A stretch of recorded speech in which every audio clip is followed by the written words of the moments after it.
नमस्कार। आप देख रहे हैं एक ही बात। आज देश में पेट्रोल की कीमतें आसमान छू रही है, लेकिन क्या आप जानते हैं कि जो आज पेट्रोल आप खरीद रहे हैं वो पूरा पेट्रोल है ही नहीं। आज पेट्रोल में 20% तक इथेनॉल की मिलावट E20 हो जाती है।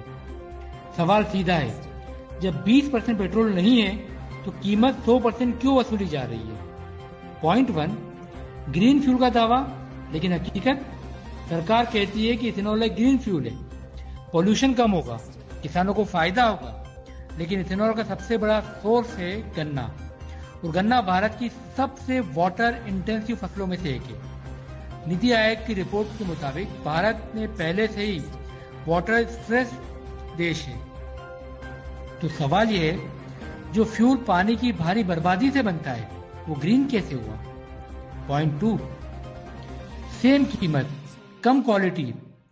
और अब दूसरी सच्चाई सुनिए, जब आप सेम कीमत में ऐसा फ्यूल खरीद रहे हैं जिसमें एनर्जी कंटेंट कम है, तो इथेनॉल में पेट्रोल के मुकाबले करीब 30 से 35% कम कैलोरी वैल्यू होती है। और सरकार कहती है कि माइलेज सिर्फ 1 से 2% कम होगा, लेकिन ग्राउंड रिपोर्ट और यूजर एक्सपीरियंस बता रहे हैं कि 15 से 20% तक माइलेज ड्रॉप। मतलब साफ है, जेब पर सीधा हमला। तीसरा पॉइंट है इंजन का रिस्क, सबसे खतरनाक सच। अब सबसे खतरनाक पहलू, 2023 से पहले बनी लगभग 80% कारें और 90% दो पहिया वाहन E20 कॉम्पेटेबल है ही नहीं।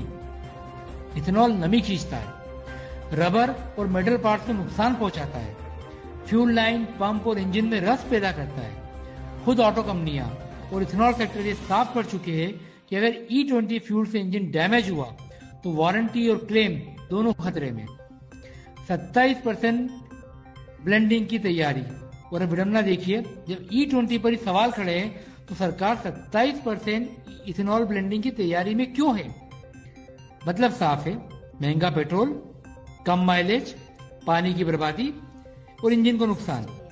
अब सवाल यहाँ है कि ग्रीन फ्यूल के नाम पर जनता की जेब और गाड़ी दोनों क्यों कुर्बान की जा रही है?